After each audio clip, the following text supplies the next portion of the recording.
కథ పేరు బామ్మ గోంగూర పచ్చడి. బామ్మ కథలు పార్ట్ 2.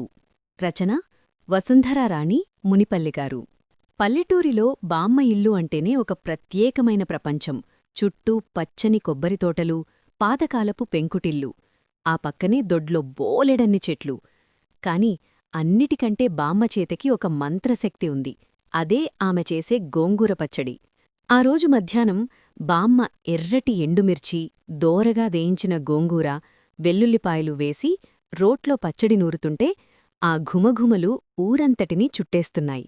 సెలవులకు వచ్చిన మనవడు రాహుల్ నోరూరుతూ రోలు చుట్టూ తిరుగుతుంటే బామ్మ ముఖం గంభీరంగా పెట్టి ఒక హెచ్చరిక చేసింది. రే రాహుల్, ఈ పచ్చడి జాడిని జాగ్రత్తగా ఈ వెనక కిటికీలో పెట్టాను. ఎండ తగిలితే రుచి వస్తుందని.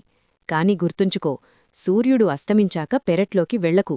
మా తాతల కాలంనాటి గొలుసుల దెయ్యం ఒకటి ఈ ఊరి పొలిమేరల్లో కిరుగుతుంటుంది.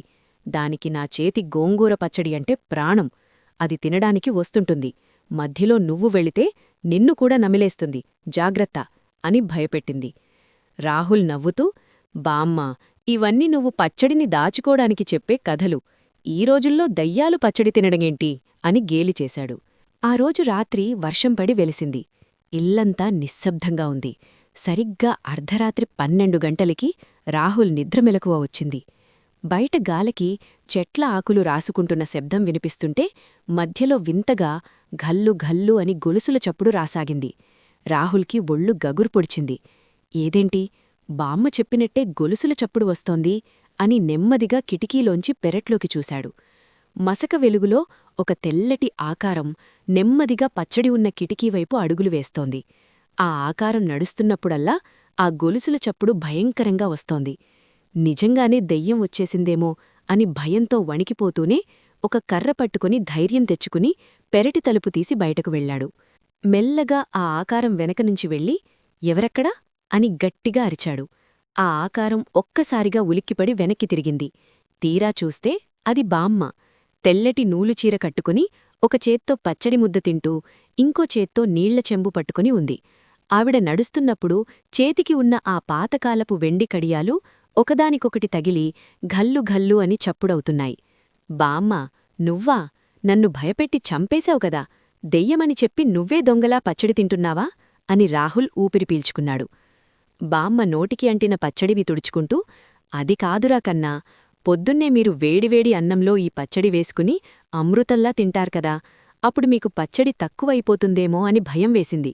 అందుకే నాకు కావాల్సిన ఒక్క ముద్దని ఇలా ఎవ్వరికీ తెలియకుండా రాత్రిపూట తింటున్నాను అంది అమాయకంగా. రాహుల్ బామ్మ ప్రేమకు మురిసిపోయి నవ్వుతూ ఆవిడను లోపలికి తీసుకువెళ్ళిపోయాడు. అయితే అసలైన మలుపు మరుసటి రోజు ఉదయం ఎదురైంది. బామ్మ కిటికీ దగ్గర ఉన్న పచ్చడి జాడీని తీయడానికి వెళ్ళినప్పుడు ఆవిడ చూసిన దృశ్యం చూసి నోట మాట రాలేదు. పచ్చడి జాడి మూత తీసి ఉంది. అందులో సగం పచ్చడి మాయమైపోయింది. బామ్మ రాత్రి కేవలం 2 ముద్దలే తిన్నది. మరి మిగతాది ఏమైంది? విచిత్రంగా ఆ జాడి పక్కన ఒక పాతకాలపు రాజుల కాలం నాటి నగిషీలు చెక్కిన బంగారు గొలుసు మెరుస్తూ పడి ఉంది. బామ్మ రాత్రి వచ్చినప్పుడు ఆవిడ చేతికి కేవలం వెండి కడియాలే ఉన్నాయి. మరి ఈ బంగారు గొలుసు ఎక్కడిది? ఆ ఊరి పాతకోటలో ఒక మహారాణి ఆత్మ తిరుగుతుంటుందని పాతవాళ్లు చెప్పే మాట గుర్తొచ్చి బామ్మ ఆశ్చర్యపోయింది. బహుశా ఆ మహారాణి తన ఆకలి తీర్చినందుకు కృతజ్ఞతగా ఈ గొలుసుని అక్కడ వదిలేసిందేమో. అప్పట్నుంచి రాహుల్కి బామ్మ వంట అంటే భయం, భక్తి పెరిగాయి. బామ్మ మాత్రం ఆ గొలుసుని దేవుడి గదిలో పెట్టి, నా వంట రుచి ముందు దెయ్యాలైనా దేవతలైనా దాసోహమవ్వాల్సిందే అని గర్వంగా చెబుతుంటుంది. కథ సమాప్తం. కథ విన్నందుకు ధన్యవాదాలు.